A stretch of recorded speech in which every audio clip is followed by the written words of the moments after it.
ಹೇಳ್ತಾರೆ. ಇಲ್ಲ ಏನು ಈಗ ನಾನೇನು ರಾಜ್ಭವನ ಚಲೋ ಏನಕ್ಕೆ ಮಾಡಿದ್ವಿ ಈಗ ತಮಗೆಲ್ಲ ಗೊತ್ತಂಗೆ ರಾಜ್ಪಾಲರು ಪ್ರಾಸಿಕ್ಯೂಷನ್ ಮನೆ ನಮ್ಮ ರಾಜ್ಯದ ಮುಖ್ಯಮಂತ್ರಿ, ಎಲ್ಲರಿಗೂ ಮುಖ್ಯಮಂತ್ರಿ, ನಿಮ್ಮ ಮಾಧ್ಯಮದವ್ರಿಗೂ ಅವರೇ ಮುಖ್ಯಮಂತ್ರಿ, ನನಗೂ ಅವರೇ ಮುಖ್ಯಮಂತ್ರಿ, ರಾಜ್ಯದ ಜನಕ್ಕೆ ಮುಖ್ಯಮಂತ್ರಿ. ಅವ್ರ ಬಗ್ಗೆ ಯಾರೋ ಜುಲೈದಲ್ಲಿ 26ನೇ ತಾರೀಕಿಗೆ ಒಂದು ದೂರು ಕೊಡ್ತಾರೆ. ಅಬ್ರಾಹಿಂ ಅಂತ ಹೇಳ್ಬಿಟ್ಟು ಒಂದು ದೂರು ಕೊಡ್ತಾರೆ. ಈಸ್ ಎ ಪ್ರೈವೇಟ್ ಕಂಪ್ಲೇಂಟ್ ಅವರು ದೂರು ಕೊಡ್ತಾರೆ. ಅದೇ ದಿನ ಸಾಯಂಕಾಲ ನೋಟಿಸ್ ಸರ್ವ್ ಮಾಡಿ ನೀವು ಪ್ರಾಸಿಕ್ಯೂಷನ್ ಪರ್ಮಿಷನ್ ಕೊಡ್ತಿರಲ್ಲ ಸ್ವಾಮಿ.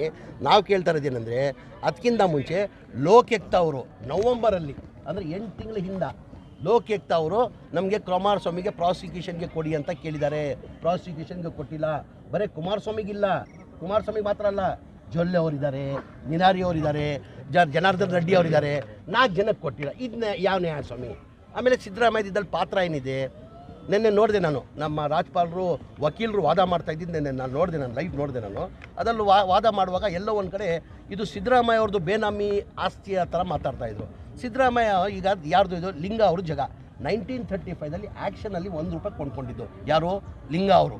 ಲಿಂಗ ಅವರು ₹1 ಆ್ಯಕ್ಷನಲ್ಲಿ ಕೊಂಡ್ಕೊಂಡಿದ್ದು. ಅವಾಗ ಸಿದ್ದರಾಮಯ್ಯ ಹುಟ್ಟಿಲ್ಲ. 1935ದಲ್ಲಿ ಏನು ಲಿಂಗ ಅವರು DC ಆ್ಯಕ್ಷನ್ ಲ್ಯಾಂಡಲ್ಲಿ ಈ ಆಸ್ತಿಯನ್ನು ಆ್ಯಕ್ಷನಲ್ಲಿ ತೊಗೊಂಡು ಆವಾಗ ಸಿದ್ದರಾಮಯ್ಯ ಹುಟ್ಟೇ ಇರಲಿಲ್ಲ. ಇವ್ರು ಯಾರು? ದೇವರಾಜ್ ಯಾರು? ಲಿಂಗ ಅವ್ರ ಮಗ, 3ನೇ ಮಗ. 3 ಜನ ಮಕ್ಕಳು ಇರ್ತಾರೆ. ಅವ್ರಿಗೇನಾಗ್ತದೆ, ಈ ಭಾಗ ಹೋಗ್ತದೆ. ಅವ್ರು 2004ರಲ್ಲಿ ಮಲ್ಲಿಕಾರ್ಜುನಕ್ಕೆ ಕೊಡ್ತಾರೆ. ಯಾರು ಮಲ್ಲಿಕಾರ್ಜುನ? ನಮ್ಮ ಸಿದ್ದರಾಮಯ್ಯ ಅವ್ರು ಬಾಂಬೆದ ಮಲ್ಲಿಕಾರ್ಜುನ ಕೊಡ್ತಾರೆ. ಮಲ್ಲಿಕಾರ್ಜುನ ಅವರು ಡಿನೋಟಿಫೈ ಎಲ್ಲ ಮಾಡಿಬಿಟ್ಟು ಅವ್ರ ಅಕ್ಕನಿಗೆ 2010ರಲ್ಲಿ ಗಿಫ್ಟ್ ಕೊಡ್ತಾರೆ. ಆಮೇಲೆ ಸಿದ್ದರಾಮಯ್ಯ ಮುಖ್ಯಮಂತ್ರಿ ಇರುವಾಗ ಅಲಾಟ್ ಮಾಡಿದ್ರ ಇದು ಸೈಟ್ಗಳು. 2021ರಲ್ಲಿ ಬಸವರಾಜ್ ಮುಖ್ಯಮಂತ್ರಿ ಇದ್ದರು. ಬಸವರಾಜ್ ಕಾಲದಲ್ಲಿ ಕೇಳಿ, ಬಸವರಾಜ್ ಅವ್ರು ಮುಖ್ಯಮಂತ್ರಿ ಇದ್ದರು. ಅವ್ರ ಕಾಲದಲ್ಲಿ ಇಲ್ಲ ಇವ್ರಿಗೆ ಅನ್ಯಾಯ ಆಗಿದೆ ಅಂತ ಹೇಳ್ಬಿಟ್ಟು 14 ಸೈಟ್ ಕೊಟ್ಟರು. ಬರೀ ಇವ್ರಿಗೆ 14 ಸೈಟ್, ಇವ್ರು ಮಾತ್ರ ಅಲ್ಲ, ಟೋಟಲ್ 125 ಸೈಡಲ್ಲಿ 125 ಜನಕ್ಕೆ ಕೊಡ್ತಾರೆ ಈ ಥರ. ಅದರಲ್ಲಿ 14 ಸೈಡ್ ಇವ್ರು ಕೊಡೋದು ಅಷ್ಟೇ. ಸಿದ್ದರಾಮಯ್ಯ ಪಾತ್ರ ಏನಿದೆ?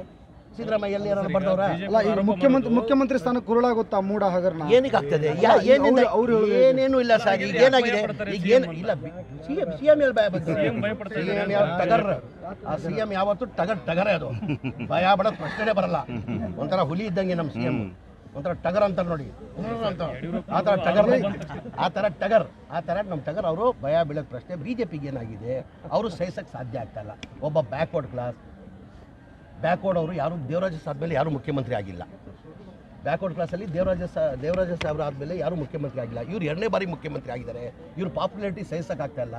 ಸಿದ್ದರಾಮಯ್ಯಗೆ ಏನಾದ್ರು ತೊಂದರೆ ಕೊಟ್ಟರೆ ಕಾಂಗ್ರೆಸ್ ತೆಗಿಬೋದು ಅಂತ ಅವ್ರ ಹಿನ್ನೆಲೆಯಲ್ಲಿ ಯಾವ ಕಾರಣಕ್ಕೆ ಸಿದ್ದರಾಮಯ್ಯ ಜೊತೆ ಹೈಕಮಾಂಡ್ ಇದ್ದಾರೆ, ಎಲ್ಲ MLAಗಳು ಇದ್ದಾರೆ, ಎಲ್ಲ ಎಲ್ಲರಿಗಿಂತ ಹೆಚ್ಚಾಗಿ ರಾಜ್ಯ ಜನ ಇದ್ದಾರೆ. 7 ಕೋಟಿ ಜನ ಸಿದ್ದರಾಮಯ್ಯ ಜೊತೆ ಇದ್ದಾರೆ. ಅವ್ರು ಸಿದ್ದರಾಮಯ್ಯ ಅವ್ರಿಗೆ ಏನು ಮಾಡ್ತಾರೆ? ಸರ್ ಅದೇ ಹೇಳ್ತಲ್ಲ, ಅವ್ರಿಗೆ ಎಲ್ಲ ಹೊಟ್ಟೆ ಉರಿ.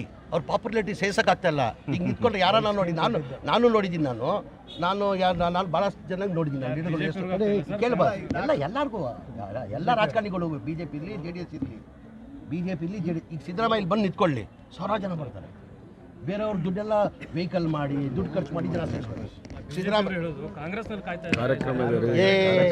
ನಮ್ಮ ನಾಯಕ ಸಿದ್ದರಾಮಯ್ಯ ಅವರು ಹೈಕಮಾಂಡ್ ನೇರವಾಗಿ ಹೇಳಿದ್ದಾರೆ. ಹೈಕಮಾಂಡ್ ನಾವು ನಿಮ್ಮ ಜೊತೆ ಇದ್ದೀವಿ ಅಂತ ಹೇಳಿದವ್ರೆ. ನಾವೆಲ್ಲ MLAಗಳು, ಎಲ್ಲ ನಮ್ಮ ಲೀಡರ್ಸ್ಗಳು, ಆಮೇಲೆ ಎಲ್ಲಕ್ಕಿಂತ ಹೆಚ್ಚಾಗಿ ರಾಜ್ಯದ ಜನ ಅವ್ರ ಜೊತೆ ಇದ್ದಾರೆ. ಸಿದ್ದರಾಮಯ್ಯ ಅವ್ರಿಗೆ ಅವ್ರು ಏನು ಸರ್ ದಾಖಲೆ ಮೂಡ ಹಗರಣ ದಾಖಲೆ ಬಿಡುಗಡೆ ಮಾಡಿದ್ರೆ ಗೊತ್ತಾಗಿದೆ ಇದಲ್ಲಿ ಏನಿಲ್ಲ ಅಂತ. ಈಗ ನಮ್ಮೆಲ್ಲ ಗೂಬೆ ಕೂಡಿಸ್ತವ್ರೆ. ಈಗ ಅವ್ರಿಗೆ ಗೊತ್ತಾಗ್ಬಿಟ್ಟಿದೆ. ಈಗ ನಿನ್ನೆ 3-4 ದಿನದಿಂದ ಕೋರ್ಟಲ್ಲಿ, ಹೈಕೋರ್ಟಲ್ಲಿ ಏನು ನಡೀತಾ ಇದೆ ವಾದ ವಿವಾದ, ಅದೆಲ್ಲ ಅವ್ರಿಗೆ ಗೊತ್ತಾಗ್ಬಿಟ್ಟಿದೆ. ಅವ್ರಿಗೆ ಗೊತ್ತಾಗ್ಬಿಟ್ಟಿದೆ ಎಲ್ಲೋ ಒಂದು ಕಡೆ ಇದಲ್ಲಿ ಏನು ಸಿಕ್ಕಲ್ಲ ಅಂತ. ಈಗ ನಮ್ಮೆಲ್ಲ